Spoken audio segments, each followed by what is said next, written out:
Guys, I was on social media and I saw the name one good thing about the DC League of Super Pets challenge. It's a real thing, I promise. That challenge isn't real. Stop saying that. Alrighty, let me give it a shot. It's a movie. How did I do? Did I do okay? Nope, still not a thing. Stop it.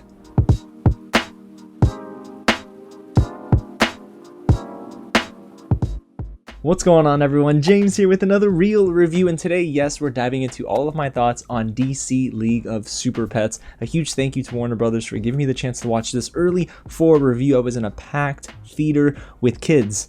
Lots of kids laughing at everything. It releases in theaters July 29th, but when you guys see it, let me know down below in the comments what you thought of the film. And if you don't know much about it, it's directed by Jared Stern, who was the writer on the Lego Batman movie, and also Sam Levine, who was writing for Sonic the Hedgehog 2. And the movie, of course, stars some legendary actors in these roles, like Dwayne "The Rock" Johnson as Krypto, Kevin Hart as Ace, John Krasinski even as Superman, and the legendary Keanu Reeves as Batman.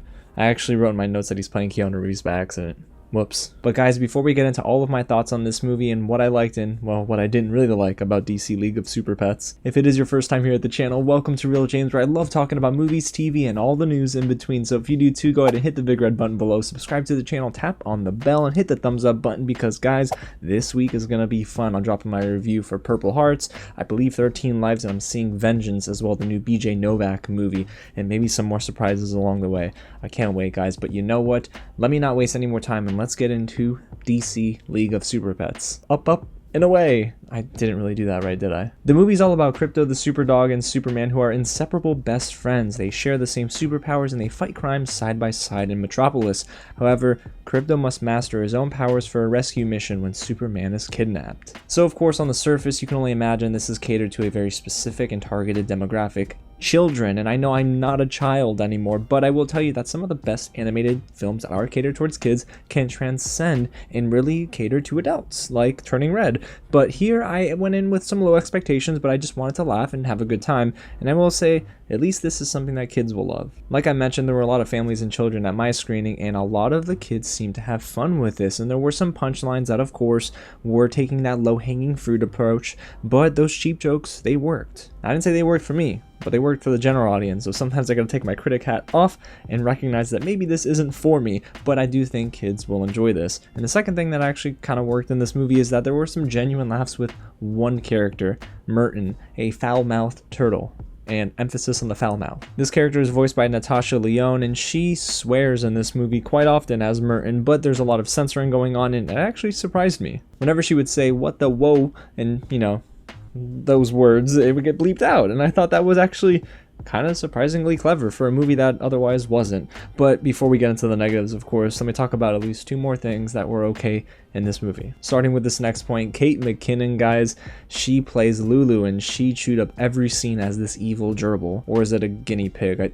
One or the other, I can't remember honestly, but man, does Kate McKinnon do a good job for the most part in this role because she understands the assignment and she just brings a lot of energy, especially when this movie desperately needs it. And then lastly, you have some Easter eggs in this movie for fans and quite a bit of meta humor, especially when it comes to Batman. He makes jokes about himself, and then of course the DC universe makes jokes about, well, the DC universe too. But there's some cool Easter eggs in here where they talk about Earth 1, Earth 2, and Earth 3, and the Legion of Doom, and so many different things that some DC fans and comic fans alike will come to appreciate and understand that, okay, maybe they are writing this to make sense to adults and not necessarily to kids, because I'll be honest, there were some meta references here that kids didn't laugh at, but yeah, it got me. But other than that, you guys, we got to move on to the negatives, because DC League of Super Pets, to me, is a dreadful experience. Man, did I not enjoy this movie. Unfortunately, it is one of the worst films of the year, and gosh, I did not want to come away and say that.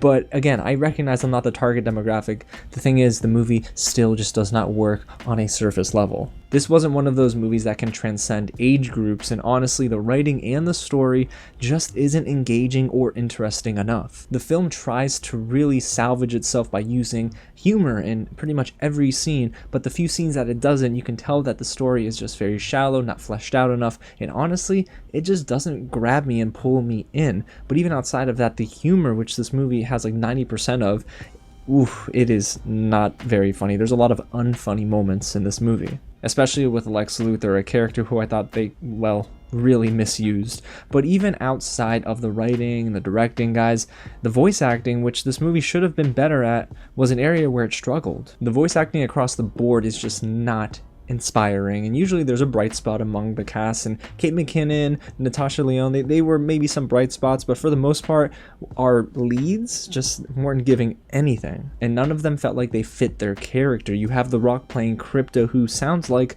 The Rock without doing much else. Seriously, there's no flair, there's no oomph, there's really nothing else. And I know The Rock can bring the energy, but he just sounds like The Rock, and that's about it. And then you have the directors probably asking Kevin Hart to be monotone, one note for this role as Ace, a dog who's been through a lot. But is that really the approach here? Because it was so monotonous to a point where it distracted from the experience. There was low energy, he wasn't bringing the humor like he usually does, and there were some really cheesy lines here. Him and Krypto, they just felt like they were plastered on screen to just make kids laugh, but for anyone who I guess is an adult or a young adult, I don't think this is going to speak to them. And then the movie wastes most of the other talented actors they have in this movie, like Keanu Reeves, you have John Krasinski, Diego Luna, Daveed Diggs, and even Jamila Jamil, who's going to be in She-Hulk, but I know she can bring that energy. She's a good actor, but it's not the actors that are the problem here. I do think in the most part it's the writing, but again, there are some exceptions to that where I do feel like some of the other actors I named, like The Rock and unfortunately Kevin Hart, they just weren't bringing enough to the role to really help this movie kind of elevate from the low point to at least kind of a high point. And then you have the animation itself, and it's not bad, but it's just flat. It looks so bland, you guys. I mean, there's nothing new that the animation style is bringing to the table, first of all, but even outside of that, it doesn't really offer anything visually. I was never in awe. There was maybe one scene where the sun is setting that I thought, oh, this is okay, but they immediately cut away from that and it looks so darn one-dimensional. That's the thing. It's a 3D animated film with one-dimensional tones. It just never works for me. And the last negative note I have here, guys, is that DC League of Super Pets in the second half just drags across the finish line. You know when dogs do that thing where they drag their butt across the carpet? That's kind of how I feel like this movie was going pacing-wise. When you get into the third act, boy, I was just exhausted, but not because it was a complex story. It's just because the movie was never offering enough to keep me interested. I was nodding off. This was a film that just never understood how to find a consistent groove, and by the end, I was just totally checked out. And whenever the movie's not telling jokes, it tries to orchestrate a story, especially between our Justice League and their pets, but again, it just never clicks for me. So overall, you guys, DC League of Super Pets, what do I think of this film?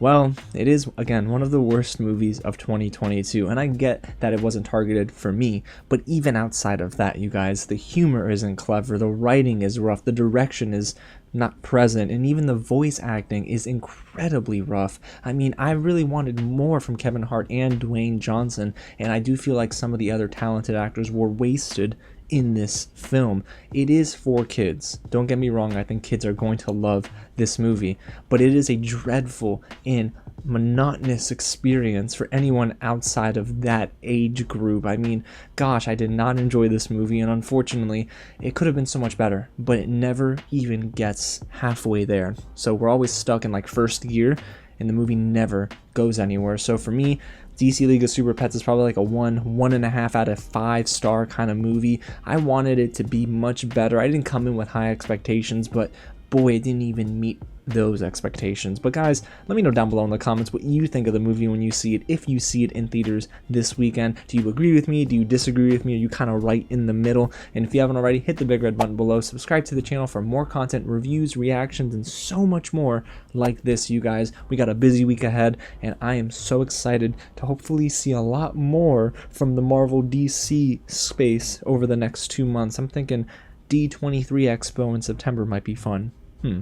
Alrighty, y'all. Again, thanks so much for watching, and I'll catch you at the next screening. Oh, by the way, got confirmation? That social media challenge I mentioned in the beginning? It's actually not a thing. Huh, I told you. Yeah.